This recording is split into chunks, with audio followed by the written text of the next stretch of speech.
Hello, welcome to Activating Magic. I am here with Franziska, FZK, as she's better known. Yeah, Welcome. thank you for having me. I'm really excited to dive into this conversation. So, you do branding and all things really marketing with your agency. I always like to find out a little bit about what brought you to this work. That's a long question, a long answer to a short question.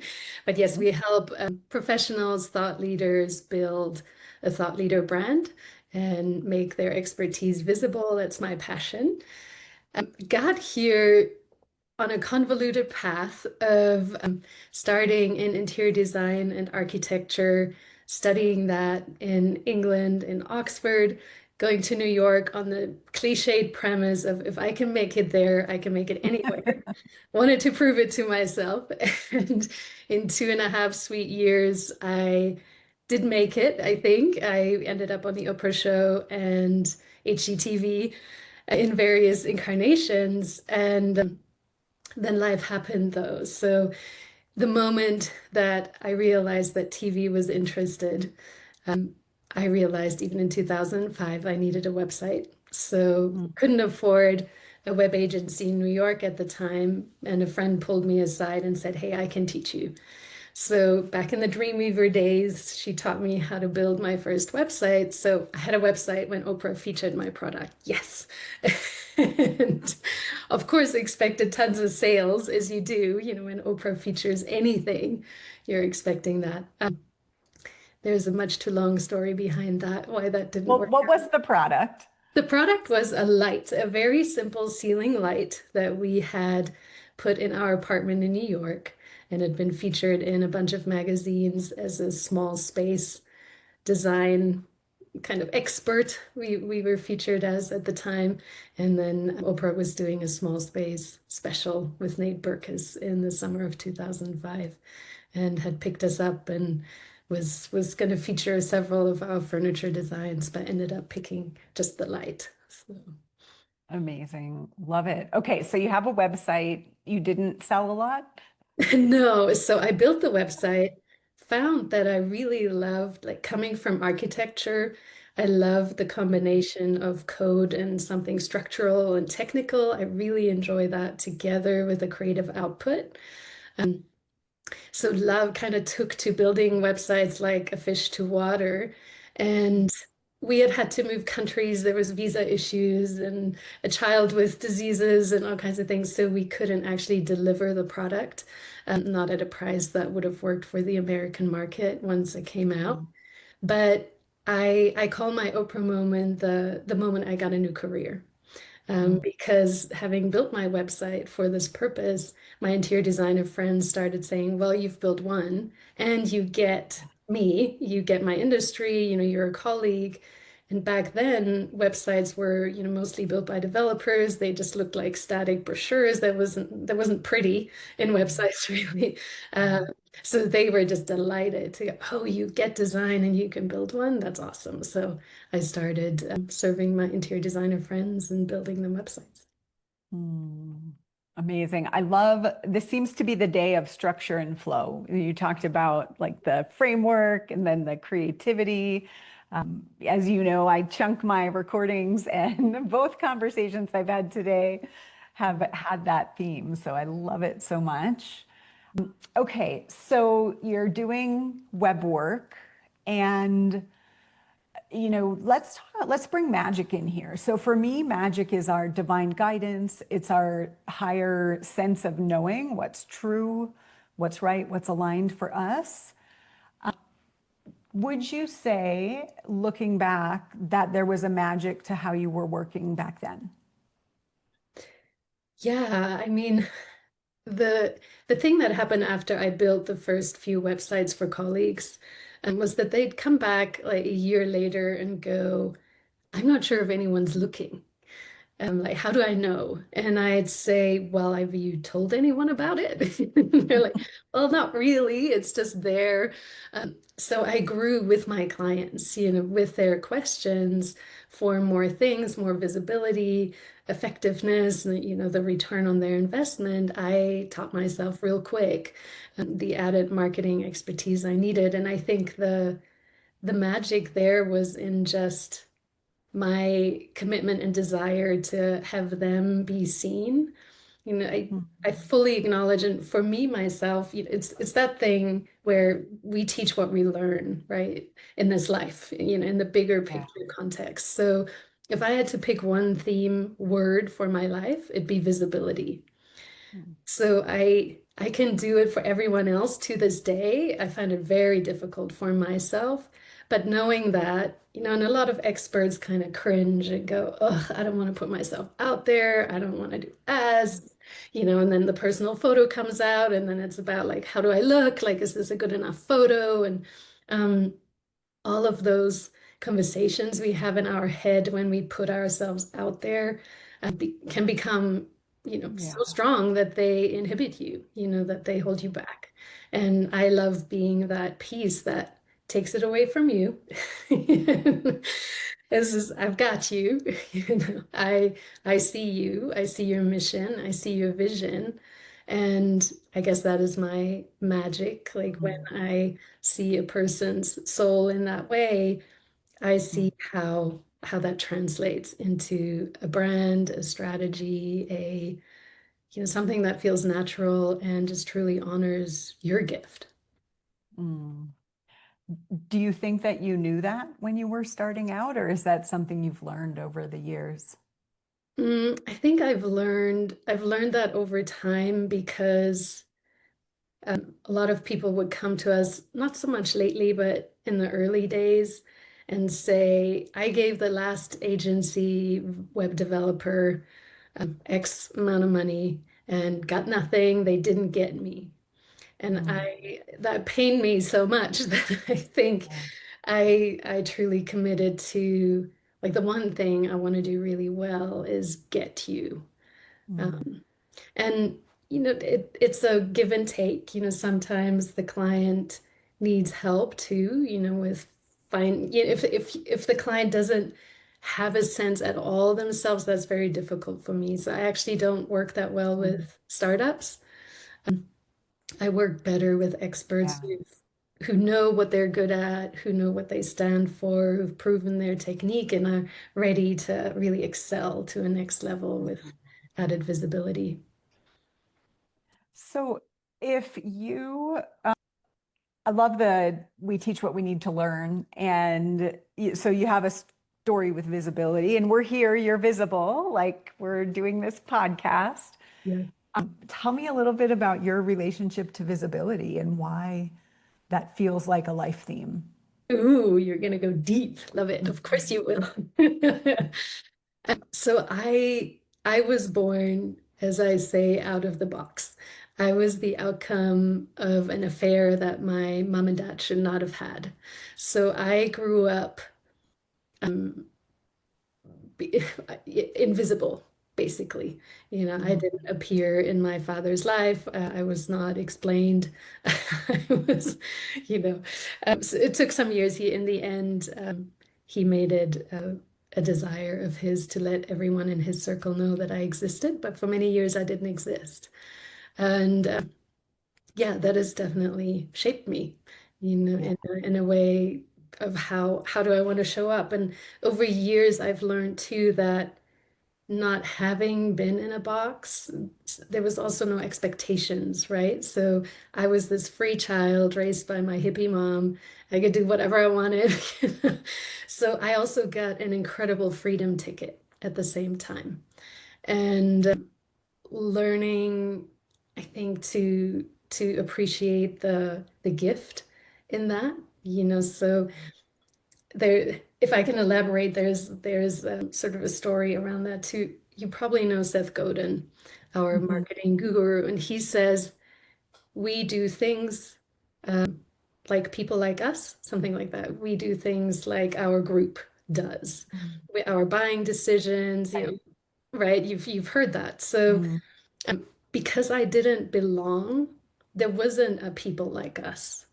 There mm, weren't people like me. And then I moved countries a lot. I grew up in Germany, I've lived in England, I've lived in New York, I've lived in Santa Fe and Cape Town, South Africa.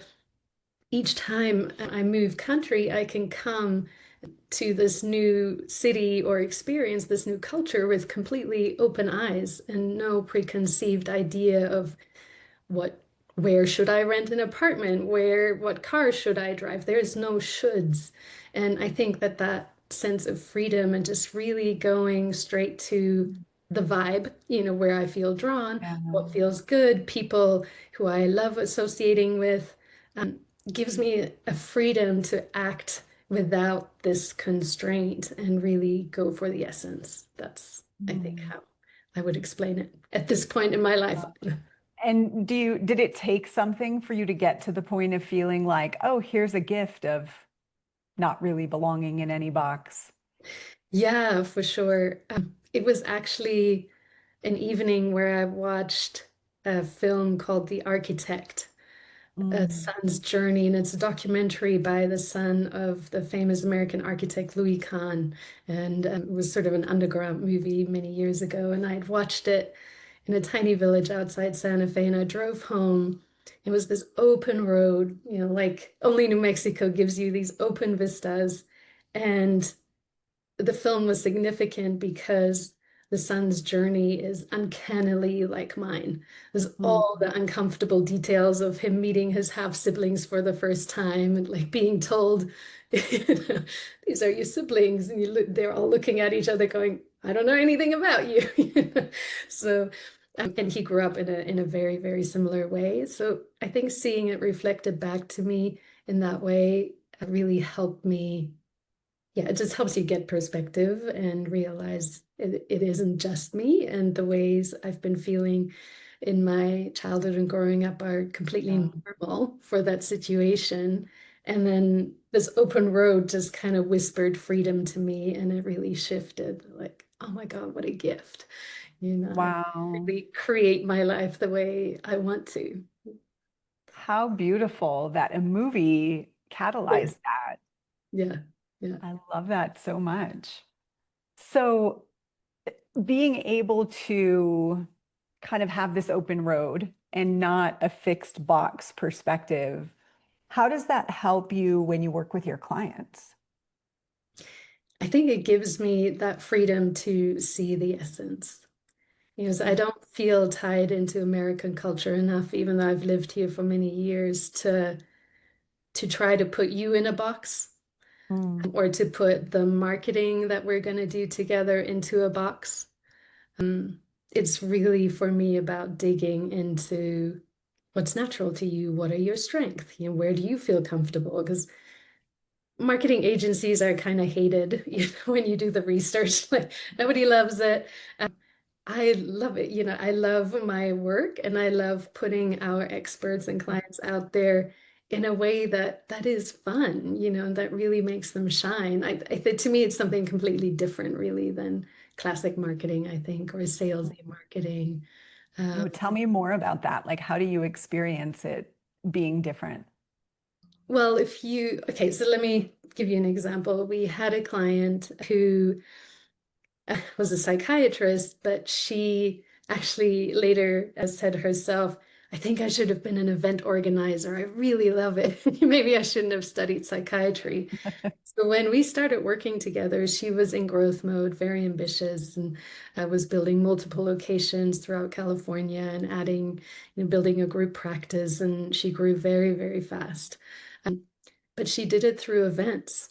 That was her love and passion, and it didn't Yeah. feel like work for her. It didn't. She would get up when she had three kids. She grew up in the morning, and she woke up in the morning and she'd send 200 emails, like individual emails to invite people to her events. I mean, Wow. so when it's so in line with who you are and what you naturally love doing, it, it's Mm, not marketed. I mean, it doesn't feel like standard marketing, I think. I love that. What happens when a client doesn't want to be visible because, you know, we're in the same realm, right? Like Right. when people come to me because they want to host a retreat and all of the things to invite people to the retreat, and then they're going to be in front of the room.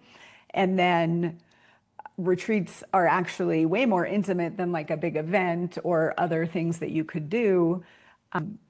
Similar stuff comes up. Like, what if I make a mistake? What if my mom knows I'm doing this? Whatever it is. Right. How do Right. you approach that when someone's struggling about visibility? That's interesting. I'd actually love to know how you do that because it's much more physical. You know, like people can kind of hide a little bit in the digital world. But yeah, Yeah. what do you find works? Well, I mean, that's the whole process I teach, right, is about shifting the field. And we go look at kind of like you have demonstrated so clearly, like, where is this coming from?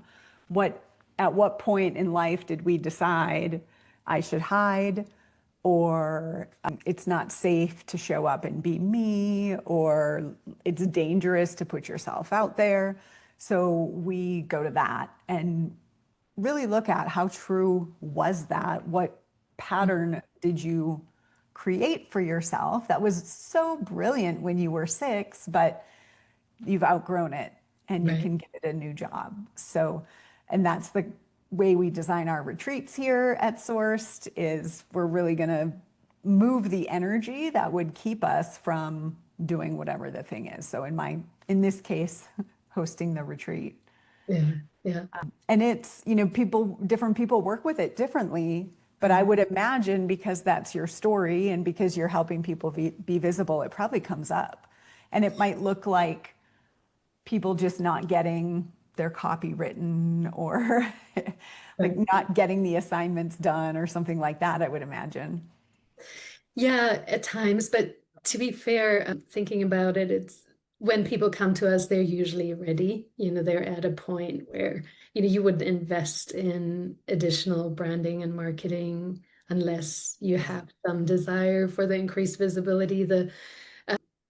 Yeah, most of our clients are very referral based, you know, and they're doing just Mm. fine with word of mouth. So they kind of don't have to do anything to just, you know, have a business where they have their own job and they're, you know, providing their service. But when you have that desire to grow beyond that, there's usually a bigger mission, you know, bigger vision, a desire for impact. And I think that that helps in my realm of Mm. visibility. You know, if you're speaking to, you know, that standard thing of do it for the audience. And I think just approaching it from an aspect of service and impact usually takes the, you know, all the ego questions out of Mm. it. Yeah, that makes sense. That when they don't come to you unless they're ready for more visibility. So Yeah. they've maybe done that work already, and then they go, okay, who's going to help me put this out there? Yeah. I mean, it's absolutely happened, not very often, but sometimes we'll build a website and then through that process, the client will decide, oh, this actually isn't what I wanted, you know, or it wasn't my path or whatever. But sometimes, you know, you also have to go down the path to some extent to know.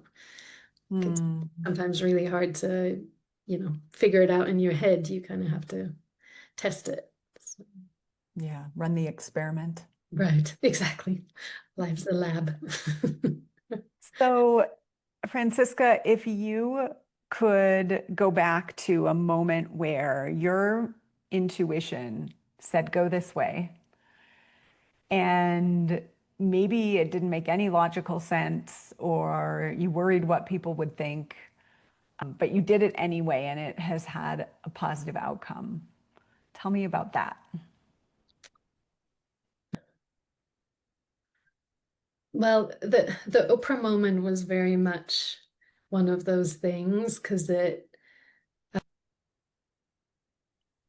or beginning this business as a web designer. I was an interior designer and we had Yeah. moved from New York. We had to go back to England because of visa reasons. And then we actually came back to America 2.5 years later and to Santa Fe, where I'm still based now. And I tried to be an interior designer here at first. And that was sort of the given, or, Mhm. where I felt I was. But my son had been diagnosed with a life-threatening disease, and I really needed to be mostly a nurse, mom and nurse. So interior design felt too, I felt I couldn't deliver it Mm. because you had to be on site, and Yeah. you had to be on call lots of times a day. And um, so when my interior designer friends, I actually started volunteering, and this is one of those like hidden marketing gems that I think a lot of people underestimate. I volunteered for a design event here in town that all the interior designers in Santa Fe came together to host. It was a fundraiser, and they are the ones who made me a web designer. Like, I think out of the 20 people who I volunteered with, 15 of them became my clients. So you can often volunteer. Wow. That's how I build my business. But volunteering felt safe because I didn't, I could opt out if my son needed me at that time. And then building websites I could do at night when he was sleeping, nobody would die, no precious furniture would get damaged, if I couldn't show up. Yeah. So it felt like the safer place to be and like Mm. something I could deliver. And then I think through that, so it was kind of a gift that life gave me, I think, to hand this new path to me. And I'm not sure that I was sort of a willing intuition follower in that regard first off, but it just worked really, really well and was a fit. Like I feel like life knew better than I did. Mm. It's That's kind of beautiful. One of the things, a piece of branded language we use is the sourced experience, which is when something happens that's different than your preference, but right. then it's guiding you further to your path. Yeah, Yes. that's what I'm hearing. Yeah. Yeah. Uh, And I know your son has been a big part of your journey, yes. Yeah. and you have like the proud mama card. Anything else you want to say about that? Yes, he's fine and wonderful, but yeah, yeah, I don't know. It was very challenging to raise him, but we did it, and he's off on his own 2 feet and doing really, really well. Amazing. Yeah.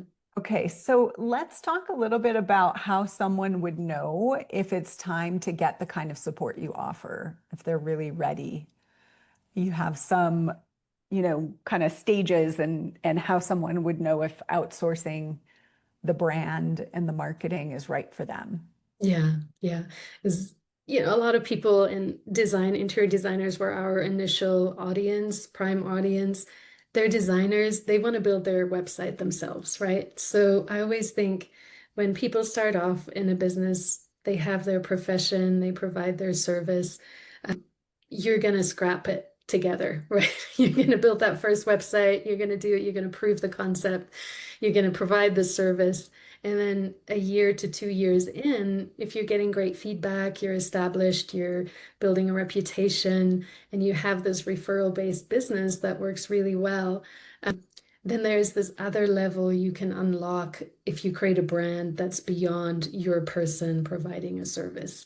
And I think some people underestimate really how big a jump and leap you can take when you create a brand in addition to just the business and the service that you provide.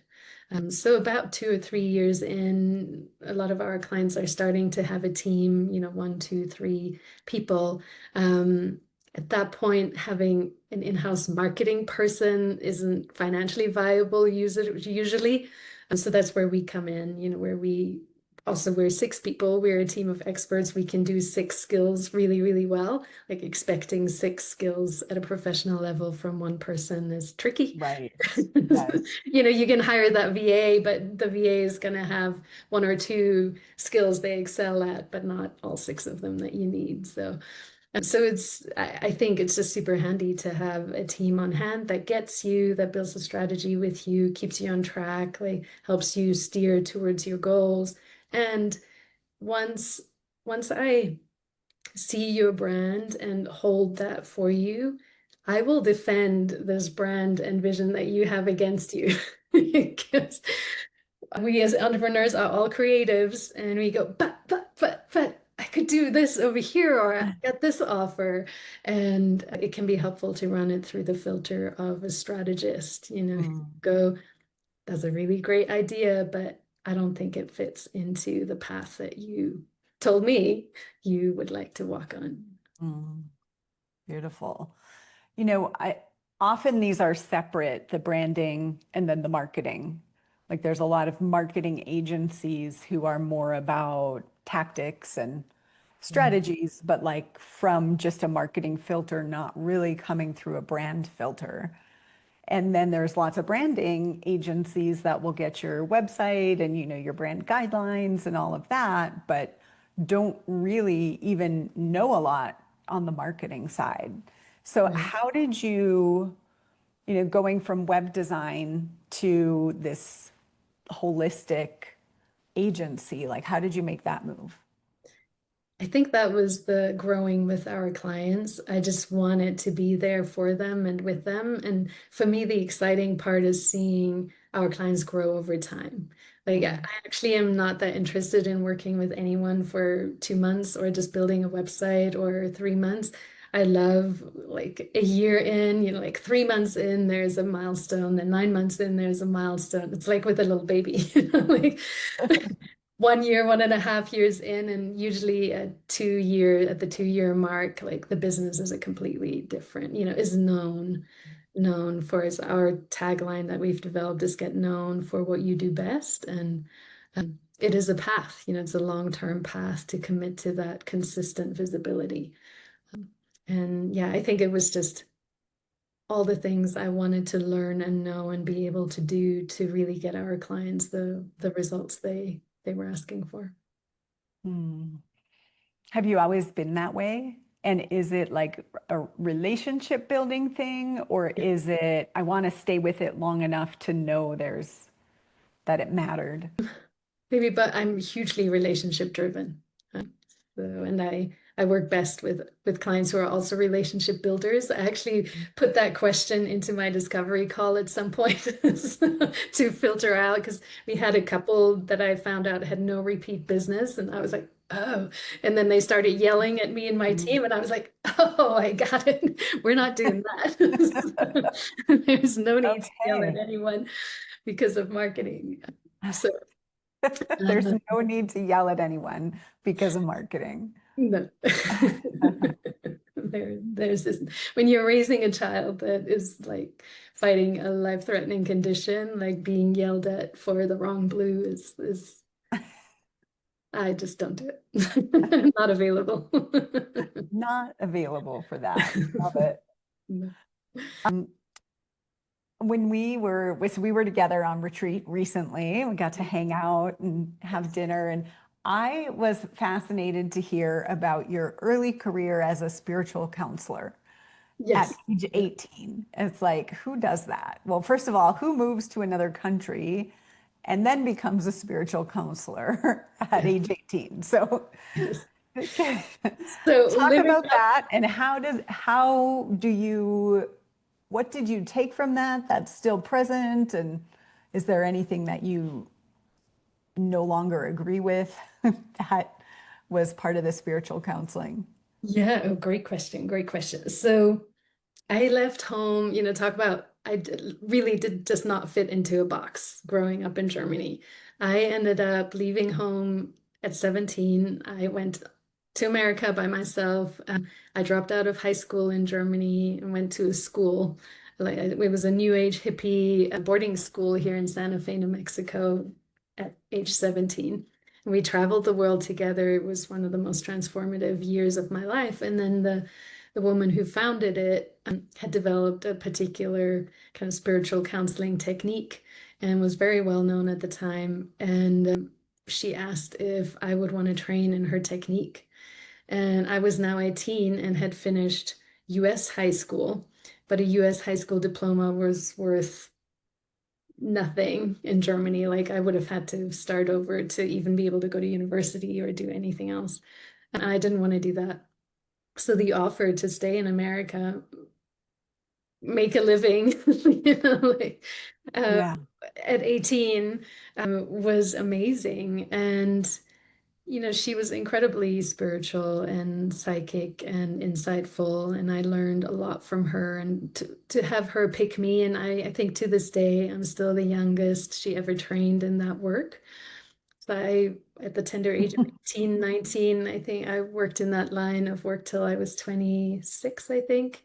Um, I worked with tons of German women in their 40s, 50s, kind of the age I am at now. So I I heard and learned so many things so early on, all the life stories, what can happen, the pain, the beautiful moments. Like I was there for all of it. And we were actually trained to be quite invisible. So the technique was really the guiding force also, which 40-year-old would have rightfully taken advice from an 18-year-old. I was not dishing out Right. spiritual advice. I was helping them connect with their own self. And I think, or their higher self, as we called it then. Um, and I think those techniques of really being able to take myself back and create space for someone to connect with their source, I think that is, the branding work magic that I still apply today for sure. So amazing. Tell me, if you were to give a message to someone who is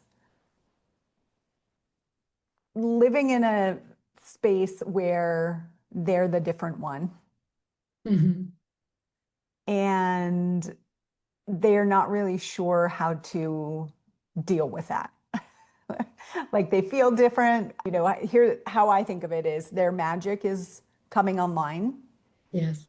and they're not sure if they can share it with their family or their friends. What advice would you give them?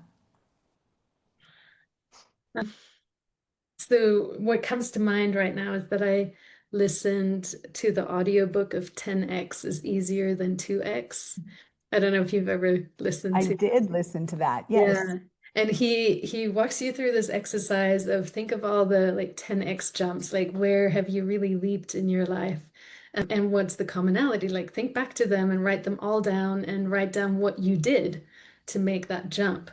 And that actually made me realize, oh, this not being attached to a group is like a huge benefit. Like every time I've made, I went to New York I studied in England, we went to New York, and 2.5 years later, Oprah. Like going back to seeing how you got yourself to where you are in the significant moments in life, like is a really, really great exercise that I think can help you see what that magic is that you're Mhm. carrying. And then it also takes away but I'm not so sure if I can share it or if I should do that again. Like you've already proven to yourself that it has helped you grow to where you are today. And then it's not like a scary thing, I think. That's great advice. And you're reminding me, I listened to it while I was driving. I did not do the exercise. So thank you There's for that. Thanks Yeah, for there's the so many reminder. great exercises in that book. Like it's really one that you have to like listen to one chapter and then like sit down with a journal and like do it. Yeah. Yeah, it's a great book. So, if someone's ready to get visible in a new way and get their magic out there and work with you, talk about what that looks like. And I know we have your free gift, which is the filter. Mark, give me the title again. The brand voice designer is, I think, the fancy Brand name we've voice come up with. designer. Okay, awesome. I, Just I, to help people look at, what's going on for them in their marketing and what they really need. But what's the process look like? yeah, so that one's a great place to start. So I'm sure you'll put the link in the show Mm, notes. Because very much like that exercise I just mentioned, it's a tool filter, as I called it crudely in the beginning. Um, Nobody's a blank page. You have built your business, your personality to the stage that you're at now, and you've done it in a way. So this exercise helps you realize and identify how you've done it, how you've gotten yourself to where you are now. And that's important for me to know because we want to build on that. You know, that tells me something about your strengths. And then we would reach out to you and schedule a call just to chat about the results of this test and or assessment, and then we can talk about potential collaboration. There's also simply a calendar link on my website. And I'm always happy to, I'll talk about strategy, branding, marketing all day long, and business building. I just love to build things. So reach out, and if you have Love any it. questions, I'm happy to chat about it.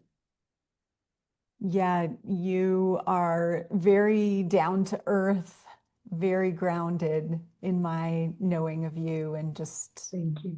so generous and delightful. I think anyone would be lucky to get on a call with you.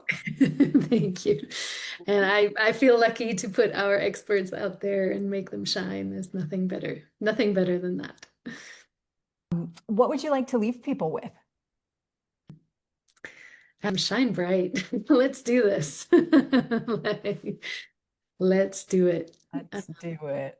Yeah, I think it is our purpose in life to give our gift. And if I can play a small role in uncovering that gift and making it visible to the world, then it will be an honor. Thank you, Franziska.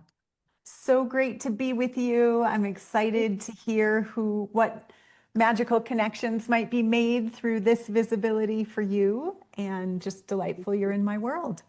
Thank you. Same. Thank you.